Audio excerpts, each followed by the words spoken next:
الشیطان الرجیم بسم اللہ الرحمن الرحیم۔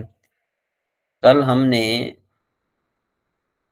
یہ حروف زوائد کے اعتبار سے ہم نے پڑھا تھا، ٹھیک ہے جی، کہ بھئی حروف کہاں کہاں زائد ہوتے ہیں۔ تو آج جو ہے ذرا ہم ہفتہ اقسام کے بارے میں پڑھیں گے، اور ہفتہ اقسام کے بعد پھر انشاءاللہ تبارک و تعالی ہم آگے چلیں گے۔ تو آپ یہ دیکھ رہے ہیں، یہ میں آپ کو اوپر دکھا دیتا ہوں کہ بھئی حروف جو زائدہ ہوتے ہیں نا، ان کی یہ وزن کا فائدہ کیا ہے۔ پہلے میں نے آپ کو بتایا تھا کہ وزن کا کیا فائدہ ہے۔ یہ وزن کے 4 فوائد ہیں۔ پہلے میں نے آپ کو بتایا تھا کہ بھئی حروف اصلیہ اور حروف زائدہ کی پہچان۔ نمبر 2، حروف کی حرکات و سکنات کی پہچان۔ نمبر 3، کلمہ میں قلب مکانی ہونے یا نہ ہونے کی پہچان۔ نمبر 4، کلمے سے حرف کے حذف ہونے یا نہ ہونے کی پہچان۔ ٹھیک ہے جی، تو یہ جو ہے نا، یہ ہم نے آپ کو بتائی تھی کل 4 یہ وزن کے فائدے بتائے تھے۔ بھئی وزن کیوں نکالا جاتا ہے، یہ اس کے فائدے میں نے آپ کو بتائے تھے۔ اس کے بعد پھر وزن معلوم کرنے کا طریقہ میں نے بتایا تھا کہ بھئی وزن معلوم کرنے کا کیا طریقہ ہے۔ تو یہ اس کے 8 طریقے یہ لکھے ہوئے ہیں، یہ دیکھیں، یہ 8 طریقے لکھے ہوئے ہیں۔ ٹھیک ہے جی، پہلا طریقہ کیا تھا کہ جب کلمہ ثلاثی ہو تو میزان میں حروف اصلیہ کے مقابلے میں فا، عین اور لام لائیں گے۔ جیسے ناصر، اب یہ کلمہ ثلاثی ہے نا، تو ہم نے یہاں پر پہلے فا، اس کے بعد عین، اس کے بعد لام لایا، جیسے بروزن فعلا اور فلسن بروزن فعل۔ اب جب کلمہ رباعی ہو، رباعی کا مطلب کیا ہوتا ہے؟ رباعی کا مطلب 4 حرفی ہو، تو حروف اصلیہ اس کے 4 ہوں، تو وہاں پر کیا کرتے ہیں؟ فا، عین اور 2 لام لاتے ہیں، جیسے دہ راجہ بروزن فعلالا۔ اسی طریقے سے پھر جب کلمہ خماسی ہو، یعنی اس کے حروف اصلی 5 ہوں، خماسی کا مطلب 5 ہوں، ٹھیک ہے جی، تو یہ یوں کر کے ہم نے یہاں پر یہ ساری چیزیں میں نے آپ کو بتا دی تھی۔ اور اس کے بعد جو ہے نا، اصل جو طریقہ تھا وہ یہ 7واں طریقہ نمبر آپ دیکھیں، 7واں نمبر دیکھیں کہ نا، جب کسی کلمے سے کوئی حرف لفظاً کتابتاً حذف ہو تو میزان سے اس کے مقابلے حرف کو حذف کریں گے، جیسے ایداتن بروزن ایلاتن۔ اب ایداتن کا وزن جو آئے گا نا، وہ ایلاتن آئے گا۔ سوال یہ پیدا ہوتا ہے کہ بھئی اس کا وزن ایلاتن کیوں آئے گا، حالانکہ اس کا وزن تو جو ہے نا دوسرا آنا چاہیے، اس کا وزن ایلاتن کیوں آ رہا ہے؟ تو اس کا ہمارے پاس جواب یہ ہے کہ ایداتن اصل میں وعدن تھا، تو وعدن جو تھا تو واو جو ہے حرف اصلی ہے، جب آپ واو حرف اصلی کو حذف کریں گے تو ظاہر بات ہے فا تو آٹومیٹک حذف ہو گیا، تو یہ کیا بچ گیا؟ ایداتن بچ گیا، ٹھیک ہے جی۔ اسی طریقے سے قل، اب یہ اصل میں درمیان میں واو جو ہے نا، واو محذوف ہے، تو ہم نے کیا کر دیا؟ عین کلمے کو حذف کر دیا، تو قل بروزن فل۔ یرمونا، تو یہاں سے لام حذف ہے، تو ہم نے اس کا وزن نکالا یفعونا۔ تو یہ وزن نکالنے کا یہ جو ہے نا ایک کیا طریقہ بھی ہے اور فائدہ بھی ہے۔ ہمیں پتہ چلتا ہے کہ بھئی کون سا حرف اصلی ہے، کون سا حرف زائدہ ہے، کون سا حرف یہاں پر موجود ہے، کون سا حرف جو ہے وہ حذف ہو گیا، وغیرہ وغیرہ، سارے یہاں پر ہمیں پتہ چلتا ہے، ٹھیک ہے جی۔ یہ تو کل کی بات تھی جو میں نے آپ کی طرف جو ہے وہ میں نے بتا دیا آپ کو۔ اب ہم ذرا آگے چلتے ہیں۔ اب یہ مشتق کی انہوں نے تقسیم بتا دی تھی، ٹھیک ہے جی، یہ بھی آپ نے پڑھ چکے ہیں۔ اب ہمارے ہفتہ اقسام کی بات ہے۔ سب سے پہلی بات تو یہ ہے کہ بھئی اقسام حروف کے اعتبار سے کلمے کی 2 قسمیں ہیں، نمبر 1 صحیح، نمبر 2 معطل۔ یہ بھی آپ جو ہے اس میں پڑھ چکے ہیں، تسہیل صرف میں پڑھ چکے تھے آپ کی یاد دہانی کے لیے مزید میں بتا دیتا ہوں۔ لیکن جی صحیح وہ کلمہ ہے جس کے حروف اصلیہ میں حرف علت نہ ہو، جیسے راجل بردن فعال، ناصر بردن فعلا۔ معطل وہ کلمہ ہے کہ جس میں حرف علت ہو، ٹھیک ہے جی۔ اب صحیح کی تعریف میں انہوں نے صحیح کہا، انہوں نے صحیح کی جو تعریف کی نا، وہ صحیح کی تعریف بہت زبردست کی کہ جس میں حرف علت نہ ہو۔ اگر صحیح کا مقابل بنائیں آپ معطل کو، صحیح کا اگر آپ مقابل بناتے ہیں معطل کو، تو پھر تو صحیح ہے، پھر صحیح اب یہ تعریف صحیح ہوگی، ٹھیک ہے جی۔ لیکن اگر آپ صحیح کو مقابل بناتے ہیں ہفتہ اقسام کے، تو پھر صحیح کی تعریف وہ ہوگی جو ہم پڑھتے ہیں، کون سی؟ کہ صحیح اس اسم یا فعل کو کہتے ہیں کہ جس کے فا یا عین یا لام کلمے کے مقابلے میں حرف علت اور نہ حمزہ ہو نہ دو حرف ایک جنس کے ہوں۔ اگر آپ صحیح کو لائیں معطل کے مقابلے میں تو پھر صحیح کی یہ تعریف درست ہے۔ آگے ہے صحیح کی تقسیم، کہتے ہیں صحیح کی 3 قسمیں ہیں۔ نمبر 1 سالم، نمبر 2 محموز، نمبر 3 مضاعف۔ اب سالم وہ صحیح کلمہ ہے کہ جس کے حروف اصلیہ میں حمزہ اور 2 حروف صحیح ایک جیسے نہ ہوں۔ اب یہاں پر ہم نے اس کے مقابلے میں لایا کس کو صحیح کو لایا ہم نے محموز اور مضاف کے مقابلے میں، ٹھیک ہے جی۔ اوپر ہم نے صحیح کو لایا تھا معطل کے مقابلے میں، اب ہم یہاں پر صحیح کو لائے ہیں محمود اور مضاف کے مقابلے میں۔ تو ہم نے تعریف کیا کی؟ صحیح وہ کلمہ ہے کہ جس کے حروف اصلیہ میں حمزہ اور حروف صحیحہ ایک جیسے نہ ہوں۔ جی رحمان علی صاحب۔ یہاں پہ آپ نے بتایا کہ وہ کلمہ جس کے حروف اصلیہ میں حمزہ اور دو حروف صحیحہ ہو ایک جیسے نہ ہو، تو نہ راجلن میں جو ہے حمزہ کہاں ہے؟ نہیں ہے نا، ہم نے کہا نہ ہوں، ہم نے کہا نہ ہوں تو حمزہ بھی نہیں ہے نا۔ اچھا حمزہ بھی نہ ہو اور دو ہاں حروف صحیحہ ہاں ایک حمزہ بھی جیسے نہ نہ ہو، ہو۔ ہم نے تو یہ کہا نہ ہو، یہ نہیں کہا کہ ہوں، جی ٹھیک ہے جی جی۔ ٹھیک ہے۔ ہاں اب محموس کہتے ہیں وہ صحیح کلمہ ہے کہ جس کے حروف اصلیہ میں حمزہ ہو، جیسے بئر برودن فعل، امر برودن فعل۔ اور مضاف کہتے ہیں وہ صحیح کلمہ ہے کہ جس کے حروف اصلیہ میں 2 حروف صحیحہ ایک جیسے ہوں، جیسے سبب برودن فعل۔ تو اب دیکھو سبب برودن فعل 2 با ایک جیسے ہیں، مد برودن فعل اصل میں اصل میں مدد تھا، ٹھیک ہو گیا جی۔ یہ تو آپ نے بات کئی مرتبہ پڑھی ہوئی ہے، میں صرف آپ کو یاد دہانی کے لیے پڑھا رہا ہوں۔ محموز الفا، محموز العین، محموز اللام کی تعریفات آپ جانتے ہیں، ٹھیک ہے جی۔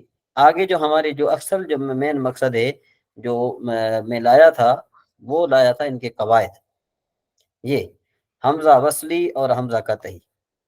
یہاں سے ہمیں جو ہے نا کیا ہے کہ یہ چیز سمجھنی ہے بھئی حمزہ جو زائدہ ہے اس کی 2 قسمیں ہیں، نمبر 1 وصلی، نمبر 2 حمزہ قطعی۔ تو وصلی بمانا، بعض جو لوگ ہیں نا وصلی بمانا اصلی سمجھتے ہیں، وصلی بمانا اصلی نہیں ہے، وصلی بمانا ہے ملانا، یعنی ملانے والا۔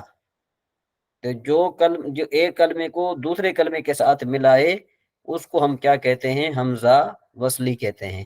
جس طرح دیکھیں آپ جو قرآن پاک میں پڑھتے ہیں، سورہ ملک پڑھتے ہیں، تو یہ قدیر الذی پڑھتے ہیں، قدیر الذی پڑھتے ہیں۔ تو یہاں پر جو الف لام جو الذی میں یعنی الذی میں جو الف لام ہے یہ حمزہ وصلی ہے، یہ کیا کرتا ہے؟ یہ گر جاتا ہے۔ حمزہ وصلی جو ہوتا ہے نا وہ گر جاتا ہے، ٹھیک ہے نا جی۔ حمزہ وصلی کیا کرتا ہے؟ گر جاتا ہے۔ تو اس وجہ سے اس کو حمزہ وصلی کہتے ہیں۔ اب کیا کیا حمزہ نے جب گر گیا تو یہاں پر جو تنوین ہے اور لام جو ہے نا یہ آپس میں مل گئے، تو کیا مطلب ہوا کہ حمزہ یہ ایسا حمزہ ہے کہ جو 2 حرفوں کو ملانے والا ہے۔ اور ایک ہوتا ہے حمزہ قطعی۔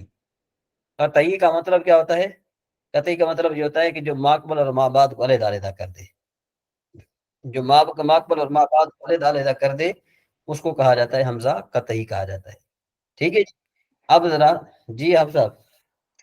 یہ تھوڑی سی سکرین کو زوم کر دیجیے گا، قریب کر دیجیے گا۔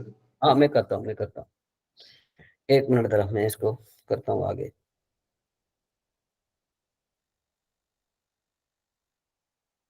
میں ذرا لاک کھول دوں تاکہ دوسرے بھائی جو جاتے ہیں نا ان کے لیے پریشانی نہ ہو۔ جی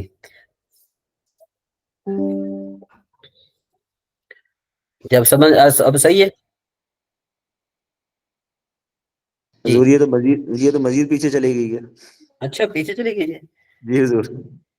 اچھا ایک منٹ، اب صحیح ہے بہتر حضور، کیا؟ لیکن ویسے حضور قریب اچھا نہیں ہو رہی۔ یہ جی حضور، یہ سی۔ اب صحیح ہے، جی حضور اب ٹھیک ہے۔ اب بھی صحیح ہے، جی حضور اب ٹھیک ہے۔ چلیں جہاں صحیح ہے تو ٹھیک ہے، چلیں جی۔ جی رحمان علی صاحب۔ جناب ریکارڈنگ شروع کر دیں؟ جی ریکارڈنگ ہے، ریکارڈنگ ہو رہی ہے، ریکارڈ ہو رہی ہے جی۔ آگے چلتے ہیں جی۔ تو اب حمزہ وصلی کس کو کہتے ہیں؟ کہتے ہیں حمزہ وصلی وہ حمزہ ہے جو کلمے کی ابتدا میں آئے اور اپنے ماقبل سے ملنے کی وجہ سے پڑھنے میں نہ آئے۔ جس طرح دیکھو ون سر، اصل میں یہ تھا وانصر تھا، تو اب حمزہ گر گیا درمیان میں، اس میں واو اور نون کو ملا دیا، اور حمزہ کہتی وہ حمزہ ہے جو کلمے کی ابتدا میں آئے اور اپنے ماقبل سے ملنے کے باوجود پڑھنے میں آئے، جیسے فَأَكْرِمْ یا فَأُكْرِمْ فَأَكْرِمْ. تو اب دیکھو کہ یہاں پر یہ کیا کر رہا ہے، فا کو اور کاف کو علیحدہ کر رہا ہے، دونوں کو آپس میں ملنے نہیں دے رہا، ٹھیک ہے نا جی، دونوں میں آپس کو ملنے نہیں دے رہا، اس وجہ سے اس کو حمزہ قطعی کہتے ہیں۔ قطعی کا قطع کا معنی ہوتا ہے توڑنا، ٹکڑے کرنا، تو یہ ٹکڑا کر رہا ہے، ٹکڑے کر رہا ہے۔ اچھا فائدہ، عربی زبان میں ساکن حرف سے لفظ کی ابتدا نہیں ہوتی، کیا یہ تو ہو سکتا ہے عربی زبان کیا بلکہ کوئی سا بھی ایسا کوئی کسی بھی زبان کا آپ لفظ بولیں کہ وہ بغیر آپ جو ہے نا حرکت کے پڑھیں، یہ نہیں ہو سکتا، لا محالہ اس پر یا کسرہ ہوگا یا پھر اس پر فتح ہوگی یا اس پر جو ہے نا کیا ہے کہ ضمہ ہوگا۔ تو اب یہ بتا رہے ہیں، کہتے ہیں کہ بھئی فائدہ کیا ہے کہ عربی زبان میں ساکن حرف سے لفظ کی ابتدا نہیں ہوتی، اس لیے جب کسی کلمے کا پہلا حرف ساکن ہوتا ہے تو اس کے شروع میں حمزہ وصلی لاتے ہیں، حمزہ وصلی لاتے ہیں، اور جب وہ ساکن حرف متحرک ہو جاتا ہے تو حمزہ وصلی کو حذف کرتے ہیں، جیسے اس ال سے سل، اس ال سے سل، ٹھیک ہے نا جی۔ اب یہاں پر کیا ہوا کہ حمزہ وصلی کو ہم نے حذف کر دیا، ٹھیک ہے نا، جب ہم نے اس کو حرکت دے دی تو ہم نے جو ہے کیا ہے کہ اس کو ختم کر دیا۔ یہ اس ال سے سل کس طرح بنا، یہ آگے چل کر جو ہے نا ہم پڑھیں گے۔ اس کے بعد پھر جو ہے نا کیا ہے کہ حمزہ وصلی کی صورتیں، کہتے ہیں حمزہ وصلی کی 4 صورتوں میں پہلا حمزہ وصلی ہوتا ہے۔ نمبر 1 الف لام، حرف تعریف کا حمزہ، یعنی جہاں پر الف لام ہوگا وہاں پر وہ کیا ہوگا، جو حمزہ ہوگا نا وہ حمزہ وصلی ہوگا، جہاں پر بھی ال آئے، بالفرض اللہ آپ کسی پر بھی داخل کریں، کتاب پر بھی داخل کریں الکتاب، قرآن پر داخل کریں القرآن، آپ جو ہے نا وہ یوں کہیں کہ بھئی یعنی کسی بھی نام پر یا کہیں پر بھی الف لام ہوگا نا وہ حمزہ وصلی ہوگا۔ جس طرح الحمدللہ ہے، اگر آپ جو ہے نا یہ قاری حضرات جو ہیں بسم اللہ الرحمن الرحیم الحمدللہ پڑھتے ہیں نا، اس طرح پڑھتے ہیں نا حافظ صاحب، الحمدللہ پڑھتے ہیں نا، اس کو ملا کر پڑھتے ہیں۔ تو اب دیکھو الحمدللہ جب انہوں نے پڑھا تو اب یہاں پر حمزہ وصلی گر گیا۔ اس کے بعد نمبر 2 ثلاثی مجرد کے فعل امر حاضر معلوم کا حمزہ، پہلا حمزہ الف لام کا، دوسرا ثلاثی مجرد کے فعل امر حاضر معلوم کا حمزہ، پھر تیسرا ثلاثی مزید فی با حمزہ وصل جو ہے وہ، اور رباعی مزید فی با حمزہ وصل کے ابواب میں مصدر ماضی اور امر معلوم کا حمزہ کیا ہوتا ہے، وہ بھی وصلی ہوتا ہے۔ درج ذیل 10 اسماء کا حمزہ وصلی ہوتا ہے، اسم، ابن، ابنتن، ابنمن، اسنان، اسنتان، امرأن، امرأتن، ایمن، استن وغیرہ۔ یہ ہو گئی کتنی صورتیں، یہ 10، یعنی ویسے 4 صورتیں بن گئی حمزہ وصلی کی، اور یہ 10 اسماء۔ اب حمزہ قطعی کی کتنی صورتیں ہیں، ان کے 6 صورتیں ہیں۔ نمبر 1 باب فعال کا حمزہ جیسے اکرما، فعل تعجب کا حمزہ جیسے ما اسمعہ و اسمع بہی، ہم پڑھتے ہیں نا، دیکھو ما اسمعہ و اسمع بہی پڑھتے ہیں، حالانکہ ہونا تو یہ چاہیے نا مسمعہ و اسمع بہی پڑھیں، اگر یہ وصلی ہوتا نا تو پھر ہم کیا کرتے مسمعہ و اسمع بہی۔ اور واحد متکلم کا حمزہ بھی جیسے اضرب، اضربو جو ہے نا اضربو، یہ بھی قطعی ہے، یہ نہیں گرے گا کبھی۔ جمع کا حمزہ جیسے اشراف، یہ بھی کبھی نہیں گرے گا۔ اچھا علم کا حمزہ، علم یعنی نام کا حمزہ جیسے ابراہیم و اسماعیل وغیرہ۔ جی رحمان صاحب۔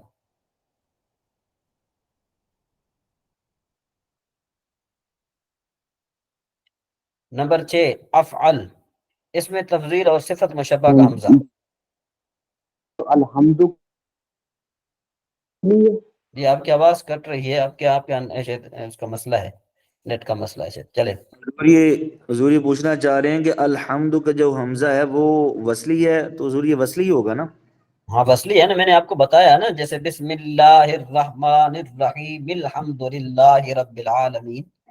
جی ہاں آگے جی، اس کے بعد قل هو اللہ احد للہ الصمد، یہاں پر اللام ہے، الف لام ہے یہاں پر، ٹھیک ہے نا، اصل میں الہ تھا، الہ اللہ تب بن گیا، ٹھیک ہے جی۔ اس کے بعد آگے چلیں جی، اس کے بعد پڑھتے ہیں نا اس طرح وہ اہدنا الصراط المستقیم، کیسے پڑھتے ہیں یہ سورہ پڑھتے ہیں نا سورہ فاتحہ میں ملا کر پڑھتے ہیں،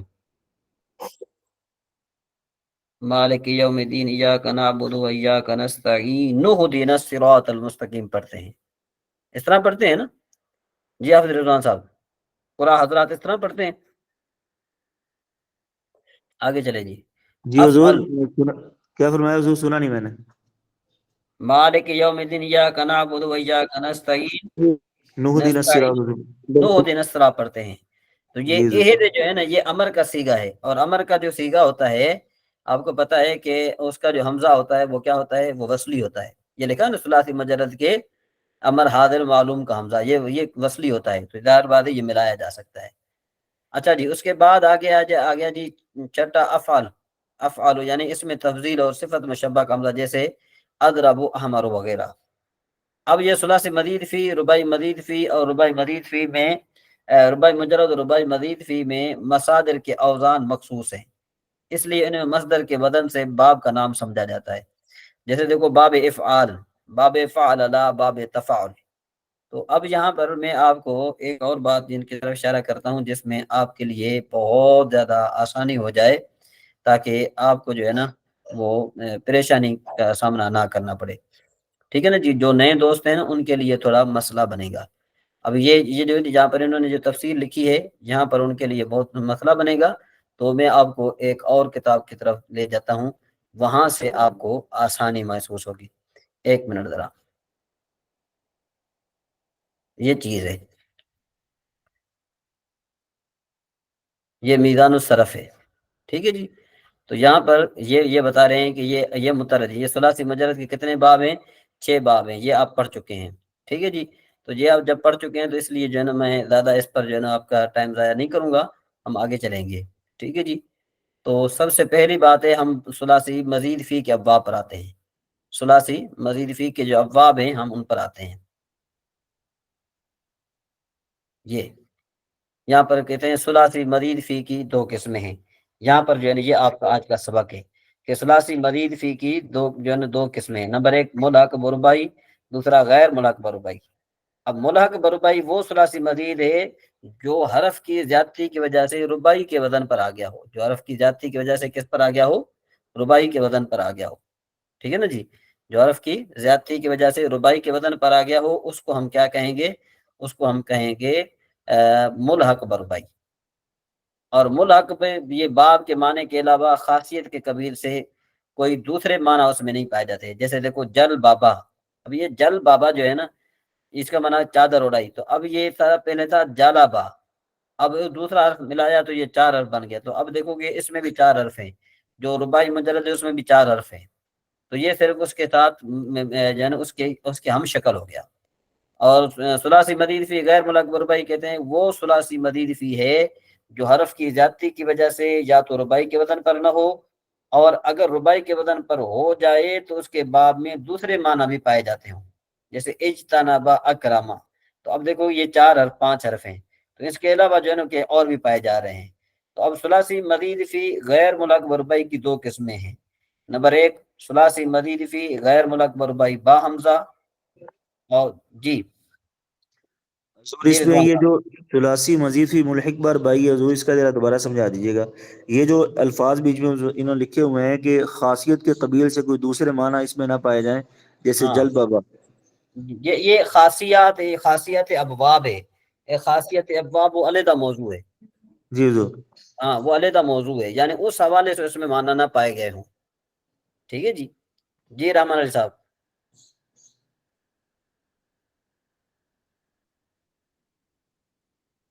میرے خیال میں آپ کا جناب نیٹ کا کتاب ایشو ہے نظر شاید. نہیں آ رہی.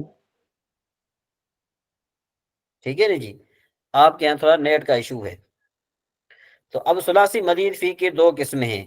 نمبر 1 ثلاثی مزید فی غیر ملحق بربائی، یعنی وہ ربائی کے ساتھ ملا ہوا نہ ہو، اس کی 2 قسمیں ہیں. نمبر 1 ثلاثی مزید فی غیر ملحق بربائی با حمزہ وصل، یعنی جس کے شروع میں حمزہ وصل ہو. اور نمبر 2 ثلاثی مزید فی غیر ملحق بربائی بے حمزہ وصل، یعنی جس کے شروع میں حمزہ وصل نہ ہو. اصل آپ کا سبق یہ تھا، یہ سبق نمبر 11 یہ آ گیا.